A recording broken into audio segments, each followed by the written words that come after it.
What's up, everybody? All my bandits out there. This is Bucs Locker coming to you again. Subscribe to the channel, like the channel, share all the videos. Make sure to hit the notification bell icon to notify you on all new videos that's posted on Bucs Locker. As the season approaches, the season is getting closer. We're about 38, a little over 30 days away. And, I had to talk about this topic as well. I told you I'm going to be dropping videos every other day, most likely. The goal is to drop as much as I can. Probably try to reach, every day. But I'm going to try to drop as much as I can. But every other day I'm going to have a topic, But this topic right here, I didn't talk about. I know I see a lot of people talking about it. A lot of the people in the Bucs community was talking about LeSean McCoy. And I feel like I want to drop my little 2 cents in this signing. So LeSean McCoy, second round pick, played with the Bills, played with the Eagles, had a great career, had a very good career. Put up some good numbers, running the ball, catching the ball, and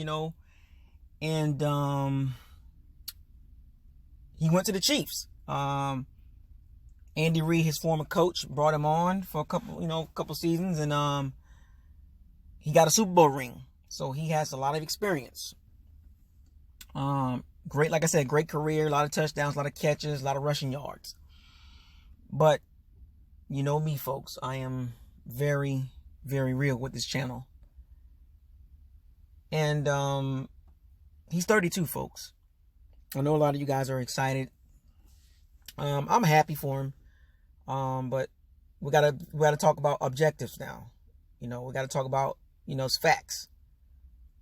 So the facts is he's 32 years old. In running back years, that's old. McCoy still has the burst. He still can catch the ball. All these years, though, I've watched McCoy. He still holds the ball like a loaf of bread. He fumbles still after all these years, putting up great numbers. Is he a Hall of Famer? Probably. He might sneak in the Hall of Fame.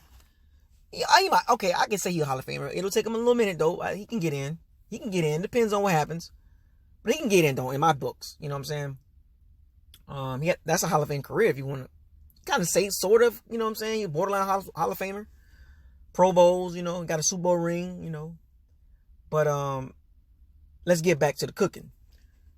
Last year, he, had a 32 or 31-year-old running back season.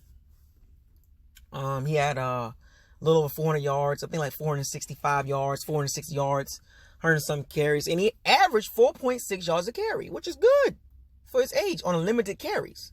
Can't carry he's not a running back now that he can carry the load, but that's good. 4.6 yards a carry, 400 yards, 100 carries. A couple touchdowns, but he had, I think, 4 fumbles. And I remember when the Bucs signed LeSean McCoy, I took a heat check from the Chiefs fans. 2 of those fumbles cost the Chiefs games. He was a healthy scratch for a couple games last year. He was a healthy scratch in the postseason. He was a healthy scratch in the Super Bowl. You mean to tell me Andy Reid felt like LeSean McCoy, Shady McCoy, could not help the Chiefs win the Super Bowl? And I can tell LeSean McCoy was a little bothered by that, because he brought it up in an interview that he was a healthy scratch. And he felt some type of way like, dang, Andy Reid, I thought we'd go way back.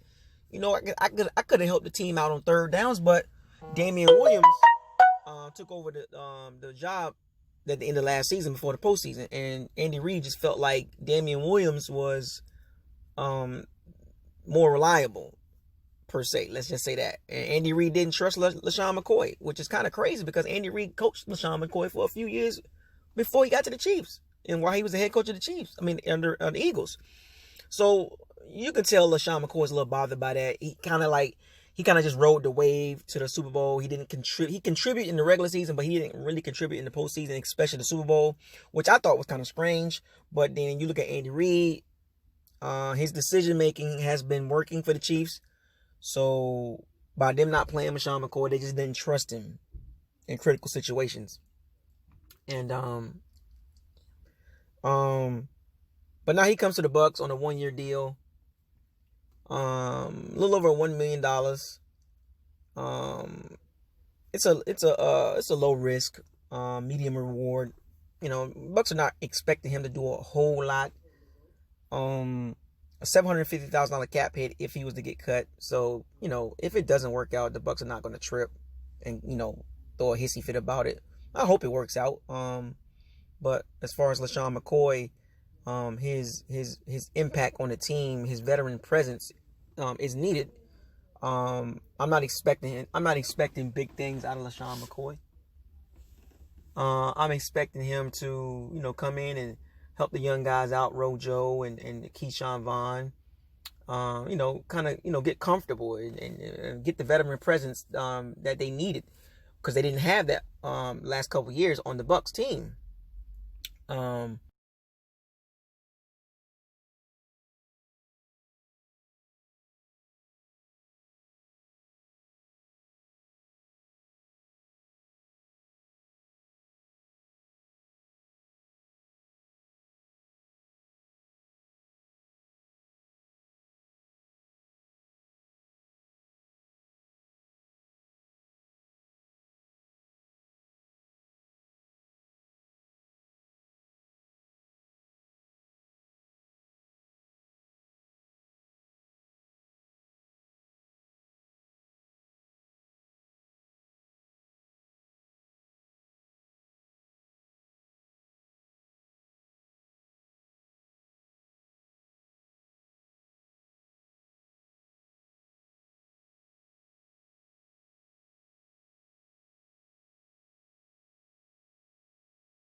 To me, folks, he's a negative.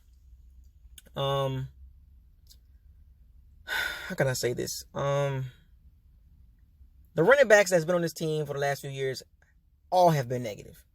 Ronald Jones happened to be the closest to positive.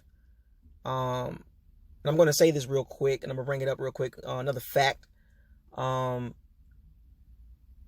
We've seen Bucs fans use the DVOA rankings for the defense, the 5th ranked DVOA defense, which is great. But when I went to Football Outsiders, where the Bucs fans got that from about the defense, I also wanted to see other parts of the team, and I closely looked at the running backs DVOA, the Bucs running game DVOA, and the individual running backs. And the DVOA for Peyton Barber, who was a negative on the team, was 45th or 43rd or 40. It was either 43rd or 44th in the NFL in running backs, a minimum of like 100, 150 or 200 carries. He was 43rd or 45th out of 45 running backs. He was like a negative, like 20, like, I don't know, I think it was 20 something or negative 40 something. In other words, he was a negative on the field. His carries was a negative. His carries didn't do anything for the team. And then on top of that, Umawale was a negative. Ronald Jones was a negative 2.2, which I just can't understand why Arians didn't use Ronald Jones more. LeSean McCoy should help on third downs better than Umawale, because y'all know I'm not a fan of Umawale. He's a negative. So Bruce Arians got rid of one negative in Peyton Barber. It's the reason why Peyton Barber didn't come back. He was a negative. I mean, people don't want to talk about it, but it's facts. He was a negative. And Umawale was a negative. He's a good special teams player, but he's a negative. So there's two running backs that most likely, or one is gone, and I think one will be replaced on third downs with LeSean McCoy. So that goes to show you how bad the running game was and how bad our third down running back situation was with Peyton Barber and Umawale. And the reason why we was ranked 24th in the NFL, or the big reason, was Peyton Barber and Umawale, situational football and actual running game. Those guys were negatives. Ronald Jones was a negative 2.2. I think he was like 23rd, 24th in the league, which is good. He should have got more carries. But I'm glad that Peyton Barber was gone. I appreciate it, but he was a big negative. And Umawale is a big negative. And when you have negative running backs that's getting significant playing time, it hurts the running game pretty bad, and it showed. And stats show that. But LeSean McCoy should help on third downs. He got good hands. He got good burst. And I actually kind of want him to play more than Umawale, to be honest with you. I just don't like I don't like Umawale's presence on third downs. But I think Brady's going to lobby for LeSean McCoy to play. And I think Bruce Arians is going to play LeSean McCoy on third downs, in my personal opinion. And I prefer that.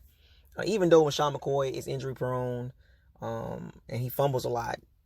Well, not a lot, but he fumbles too much as a running back. I just hope he gets the playing time that he needs to get. And the Bucs can preserve him during the season because you got Keyshawn Vaughn. But the backfield now with Ronald Jones as the lead running back, as Arian stated, he will carry the load. And you got LeSean McCoy on third downs and Keyshawn Vaughn to spell Ronald Jones or LeSean McCoy. And Umawale will be spot duty, here and there, and mostly on special teams. Hopefully, pray he stays on special teams because he's a good special teams player.